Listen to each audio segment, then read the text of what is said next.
আমরা একটা টি লিখবো। আছে বাবুরা, আছে তো পাশে? জি। এখানে আমরা টি লিখে নিচ থেকে একটা দাগ দিব।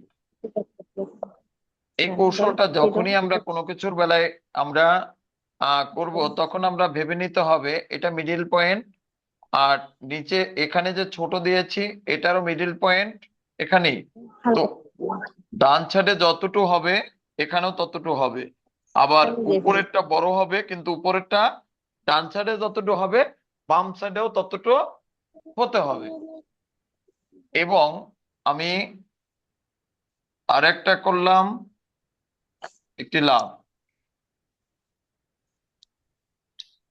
এখন আমরা এই ফার্স্ট দাগ থেকে আমরা এখান থেকে একটা শেপ উঠিয়ে এভাবে লাভের মতো করে দিতে হবে।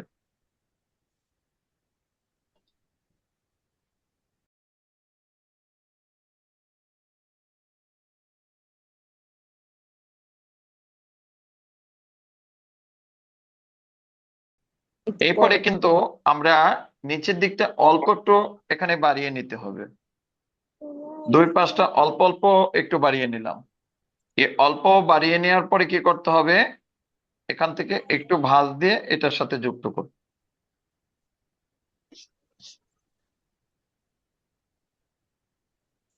হয়েছে। জি স্যার। এখন দেখুন আমরা এখান থেকে এই পাশটা মোটা হয়ে গেছে। এই, কম বেশি হলে আসলে আপনারটা কিন্তু সঠিক হতে হবে, কারণ আমি কিন্তু আপনার যদি এখানে বসি তবে কিন্তু আমি কিন্তু সঠিক একদম পারফেক্টলি আমি করতে পারবো।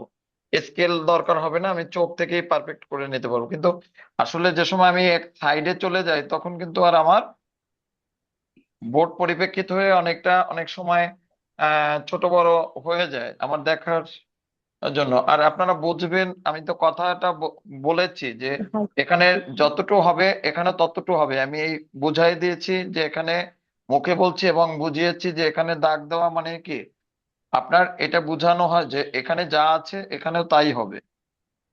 বুঝলাম। এবারে আমরা দাগগুলো মুছিয়ে দিলাম। এখানে কি করতে হবে, টাকা এখান ওইদিকে দেখো। এখান থেকে একটু কোণা আপনার অফ করে দিলাম, এখান থেকে কোণাটা অফ করে দিলাম, এই পাশেও কোণাটা এসে আমরা একটু অফ করব। দেখুন এখানটা আমরা একটু অফ করলাম। এখন যেটা করতে হচ্ছে, এই এই পর্যন্ত করেছেন, একটু করেন তো। জি sir. Number one, number two, number three, আমাদের তিনটা নাম্বারিং করে নিলাম আমাদের বলার ক্ষেত্রে। বেশি লম্বা হয়ে গেল। একটু ছোট কমপ্লিট করে হলে দিন। আমাকে বলবেন। স্যার আমরা কাজ করছি। বৃত্তের যে বিষয়টা ছিল, বৃত্তটা কিন্তু আমরা মুছে দিলাম। এবারে আমরা এখানে যে টির যে উপরের অংশটা এবং আপনার এই বিষয়টা কিন্তু আমরা আর রাখবো না। এই যে এই কোনাগুলো মুছে দাও, টিয়ার গুলো না মুছে রেখে দাও। কি করতে হবে, কি করতে হবে স্যার?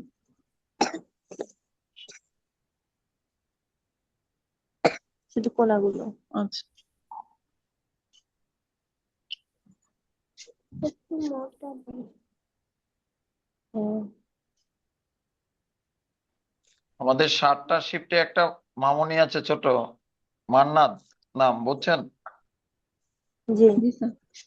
খুব মানে খুব ফাস্ট ফাস্ট কে মানে আমার খুব ভালো লাগে ওকে, ভালো আঁকে না, কিন্তু আপনার ওর না বুঝলে স্যার আমি এখানে বুঝতে পারিনি, স্যার আমার হয়ে গেছে, ওর দেওয়ার আগে হয়ে যায়। মানে অনেক বাবুরা কিন্তু কথা বলতে পারে না, মানে মাথা কাজ করে, এটা একটা ব্যাড হ্যাবিট। মাথা কাজ করে কথা বলাটার সাথে সাথে আপনাদের বাবুদের কিন্তু বাধা দিবেন। আমার লাইফে আমি প্রায় 30টার উপরে ট্রেনিং করেছি। আপনার সন্তান যদি ঘরে ভাঙচুর করে তবে মনে করবেন যে এটা তার শৈশব, এটা করবেই করবে, এটা করা উচিত। সে পড়ে যাবে, ব্যথা পাবে, ভাঙচুর করবে, এটাই স্বাভাবিক। কিন্তু আপনার বাচ্চা যদি খুব শান্তভাবে বসে থাকে তখনই ডাক্তারের কাছে যাবেন, কারণ এটা ট্রেনিং বলছে। এটা যারা এর উপরে শিশুদের নিয়ে যারা পিএইচডি করছে, এর উপরে যারা গবেষণা করছে, এর উপরে ডক্টরেট করে আসছে, তাদের সম্মুখ থেকেই কিন্তু আমাদের এই কথাগুলো শেখা।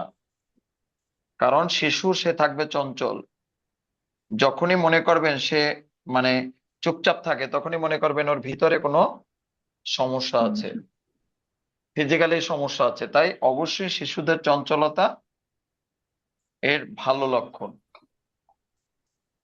আমরা কিন্তু লাভ থেকেও কিন্তু এখানে একই বিষয় হবে।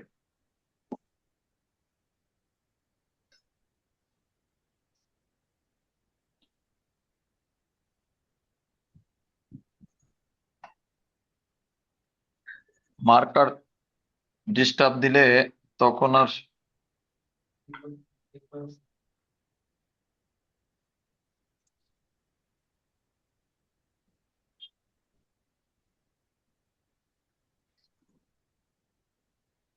রঙের জগতে টিটি রংটাই ভালো, পেস্টেল রং লিখে রাখতে পারেন। টিটি টিটি রং। টিটি টিটি পেস- মানে যেটা আমরা এই বাচ্চাদের শিশুদের শিখিয়ে থাকি, আপাতত টিটি রংটাই সবচেয়ে বেটার। এর স্যার এটা উপরে কি কোনো, কাঠ নাকি ওই যে না না না মোটা? না, মোম রং মানে পেস্টেল কালার। আচ্ছা আচ্ছা। এর এগুলো 36 প্রায় কালার একটা রং এনাফ, 36 কালার। ওর 60 কালার টালার আছে, আর 40 কালার আছে।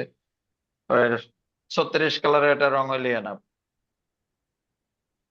এখন দেখুন, আমরা একই বিষয় আমাদের টার্গেট এখান থেকে করার পরে এখানে একটু দাগ দিয়ে দিব, জাস্ট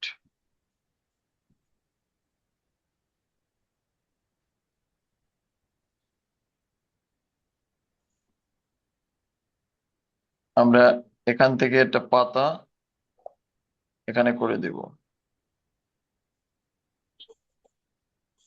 আমরা ঠিক এখানে আর একটা দাগ দিলাম। আমরা এক দাগে রাখবো না, যেহেতু এটা একটি ভোটার ভাবটা বুঝিয়ে দিলাম। এখান থেকে আমরা একটা পাতা,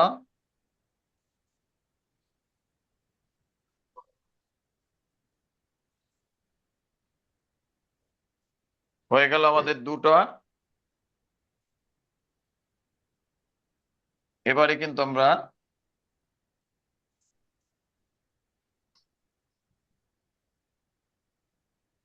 আমার কাছে কোনো প্রশ্ন না করলে কিন্তু আপনার এখানে মানে শিক্ষার এ পর্যন্ত ক্লোজ থাকবে, প্রশ্ন করতে হবে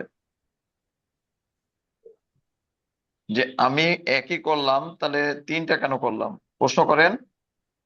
আমারও কোশ্চেন স্যার, আমরা যখন মানে ইয়ে করব স্যার, মানে বাচ্চাকে শিখাবো, তখন কি তিন ভাবেই শিখাবো, বা বাচ্চাটা মনে রাখতে পারবে কি? না, আমাদের তো একটাই বিষয়, তো একটা, তাহলে তিনটা কেন করবেন আপনি, তিনটা ভাব কেন নেবেন?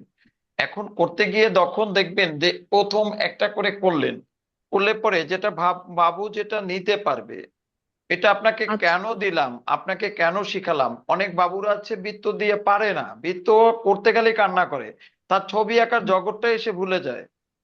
আপনি যখনই আরেকটা আমার নিয়ম থাকবে, আপনারা, আপনি যেহেতু একজন শিক্ষিকা, এখনই আপনার সন্তানের জন্য আমি আপনার টিপসটা দিচ্ছি। যখন যে বিষয়টা পারবে না, আপনি সাথে সাথে সেই বিষয়টা নিয়ে কখনোই ওদের সাথে চাপ দেবেন না। তোমার এটা করতে হবে, করে তোমার ঘুমাতে হবে, করে তোমার খাইতে হবে, করে তোমার উঠতে হবে, এটা না। অনেক সময় বাবুদের মস্তিষ্ক দেখা যায় বিভিন্ন ভাবে কাজ করে, আপনার আমারও করে কিন্তু, যে এখন এইটা পারবো না, রান্না করার মন মানসিকতা থাকতে হবে। আপনি একজন মা হিসাবে আপনি ভাবেন। তারপরে আপনার এখন এইটা মুখ দেখায় আমার বাইরে ঘুরতে যাইতে মন চাচ্ছে না, আমার শারীরিক অবস্থায় ভালো না, আমি ঘুরতে যাব কেন, মানে এরকম বিষয়টা, তাহলে ওরও তো পড়তে ওই সময় ভালো না লাগতে পারে। আপনার কি করতে হবে, ওকে বাধা ক্রিয়েট বা ওকে চাপ সৃষ্টি না করে ওকে ছেড়ে দিন। আপনি ওকে একটু নাস্তা করান, একটু ঘুরান, আধা ঘন্টা 10 মিনিট যাবে, তারপর আবার উক্ত বিষয়টা নিয়ে আপনি বসবেন, দেখবেন ও সুন্দরভাবে আপনাকে ওটাকে সুন্দরভাবে আপনাকে ও দিতে পারবে। কিন্তু ওকে যদি আপনি চাপ সৃষ্টি করেন, কোনোটাই কাজ হবে না, ছবি আঁকা না মানে যে কোনো কাজ। এটা কিন্তু আমি শিশুদের উপরে অনেক ট্রেনিং করেছি, সেখান থেকে কিন্তু যেটা আমি আসলে বর্তমানে শিশুদের নিয়ে কাজ করতে করতে যেটা আমি পেয়েছি, এটা আসলে দেখেছি যে এটা পারছে না, ওকে তখন বলি যে তুমি একটা কার্টুন আঁকো, তোমার কি ভালো লাগে, তোমার এই মুহূর্তে কি ছবি আঁকতে মন চায়। যখন দেখি যে শিশুর ও পারছে না, এটাও তো পারে কিন্তু কেন পারছে না, তখন বলি যে বাবা তোমার আজকে এমন একটা ছবি এঁকে আমাকে দেখাও তোমার যেটা সবচেয়ে ভালো লাগে। তখন ও কিন্তু ওই ভালো লাগার ছবিটা আঁকে। এই পরে আমি দেন পরে বলি যে বাবা তাহলে আমাদের কিন্তু একটা আপেল আঁকতে হবে, আমাদের কিন্তু আপেল আঁকাটা পরীক্ষা থাকবে, অতএব একটা আপেল আঁকেন তো। তখনই দেখি যে ওই বাচ্চা আমাদের অবশ্যই কিন্তু সুন্দরভাবে ওই শিশু আমাদের উপহার দিচ্ছে। দেন আপনারা যখনই যে বাবুটা যেটা ধরতে পারবে সেটাই কিন্তু আপনার আপনার করবেন। এখন আপনি বললেন আমি যদি একটা করাতাম তাহলে আমার কি, আমার হাতে এটা কি, একটা মার্কারের দাম 50 থেকে 60 টাকা, মিথ্যা বলছি কিনা? জি, না, তাহলে আমার কিন্তু এখানে একটু ব্যয় হলে 1 টাকা ব্যয় হলেও কিন্তু হয়েছে। আমি এত সময় দাঁড়িয়েছিলাম, এজন্য আমার নিজের পায়ের নিচে কিন্তু ব্যথা করছে, এবং আমি যে আপনাদের সাথে কথা বলছি এতেও আমার কিন্তু মেমোরি অনেকটা কিন্তু লস হয়েছে। ক্ষয়। এখন আসেন, তাহলে আমি কিন্তু একটা করে কিন্তু ছেড়ে দিতে পারতাম। কেন শিখালাম? এটা গেঞ্জ স্কুল। আর আমি এখানে অবশ্যই আপনাদের এমন কিছু ভাবে আমরা দিব যেটা হয়েছে আপনারা অবশ্যই এখান থেকে উপকৃত হবেন, এবং আপনার সন্তান একের অধিক চিন্তা ভাবনা নিয়েই সে বেড়ে উঠবে। তো আপনারা 3টা মুভমেন্ট দিছি, 3টা রুহির কাছে কোনটা ভালো লাগছে বলেন তো? 1 2 3 নাম্বার দিচ্ছি এজন্য। স্যার আমার কাছে তো 2 নম্বরটাই মনে হচ্ছে সহজ। আচ্ছা তাহলে 2 নাম্বার আপনি করবেন, বাট আপনি যদি কাউকে কখনো করে দেন তবে আপনি ওইটা করে দেবেন। রুহি আপনি কি করেন মূলত? আমি জি। আমি তো স্যার এই মাদ্রাসায় পড়াই, আর হচ্ছে এই অনলাইনে আর কি মাঝে মাঝে হাতে লেখা টিখা শিখাই বাবুদেরকে, বাচ্চাদের। ও আচ্ছা আচ্ছা আচ্ছা, সুন্দর। মানে আমরা আমাদের জানা থাকলে কি হয় যে আপনার সাথে আসলে আমাদের কি কথা বলা উচিত, কেমন করে কথা বলা উচিত, যেমন প্রথমে যে কথাগুলো বলছি সেগুলো দেখা যায় আপনার কিছু ঠিক আছে, কিন্তু এখন এখানে যদি এই প্ল্যাটফর্মে যদি আমাদের একজন প্লের বাবু থাকতো, অর্থাৎ নার্সারির বাবু থাকতো, তবে কিন্তু তার সঙ্গে ওই কথাগুলো বলা যায় না, তাদের সঙ্গে বলা যায় না। আমাদের 2জন অভিভাবক ছিল, একজন ছিলেন আপনিও সিনিয়র পার্সন, আপনার সাথেও ওই কথাটা যায়, এই জন্য বলছি। যাই হোক, জানা থাকলো। তো আমরা এখন 2টা ভালো লাগলে আমরা 2টা করব, 3-এরটা ভালো লাগলে 3-এরটা করব। অনেক বাবুরা কিন্তু এই লাভের এটা কিন্তু সব বাবুরাই পারে কম বেশি। তো আমরা সেই ক্ষেত্রে লাভের এটা ব্যবহার করতে পারি। আবার যদি 2 নাম্বার ভালো লাগে তাহলে 2 নাম্বার করব। তো আপনাদের ভালো লাগছে তো বিষয়টা?